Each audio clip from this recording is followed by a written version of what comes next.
Meet Emily. Today is the absolute worst day of her month. She's curled up on the couch, crying to sad songs, hating the entire world, and ready to sell her soul for a chocolate bar. Right now, her body is acting like it's being ripped apart from the inside. And Emily is probably thinking, God, why are women cursed with this? How on earth did our ancestors survive in the wild with this monthly disaster? Well, Emily, get comfortable, if you even can.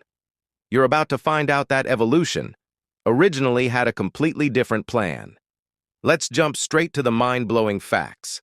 The modern woman goes through an average of 400 to 450 periods in her lifetime. Now, let's travel back 100,000 years to the Paleolithic era. Our ancestral grandmother, Lucy, dealt with this process only about 50 times in her entire life.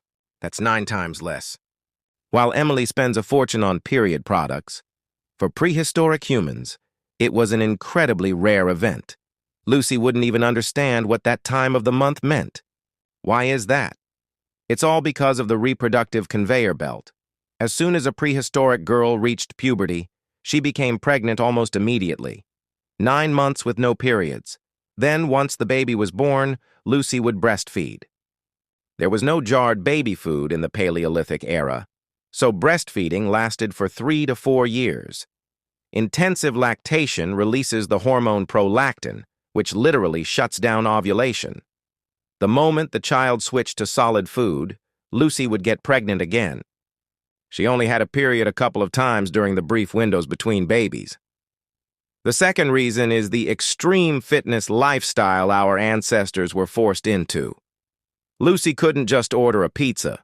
To eat, she had to walk 20 kilometers, forage for berries, or butcher a mammoth carcass. Constant physical exertion and periodic fasting kept her body fat percentage at an absolute minimum. And the female body is wired in a clever way. If body fat drops below a critical threshold, the brain realizes, okay, times are tough, we can't support a baby right now. So, it simply shuts down the cycle until things get better. This is known as hypothalamic amenorrhea. But what happened when that day actually arrived? Lucy obviously didn't have any factory-made products.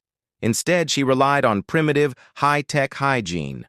Soft, dried moss, tree bark, bundles of soft grass, or pieces of old animal hides.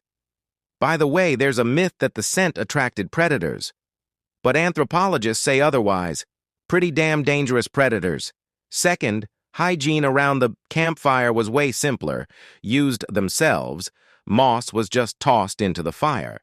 First of all, Paleolithic humans lived in groups and were capable of taking down any tiger. It's a bit of a paradox. What Emily is suffering from today is actually the price we pay for a comfortable, secure life. Our bodies are still wired for prehistoric times. They expect us to be constantly pregnant, running through forests and facing starvation.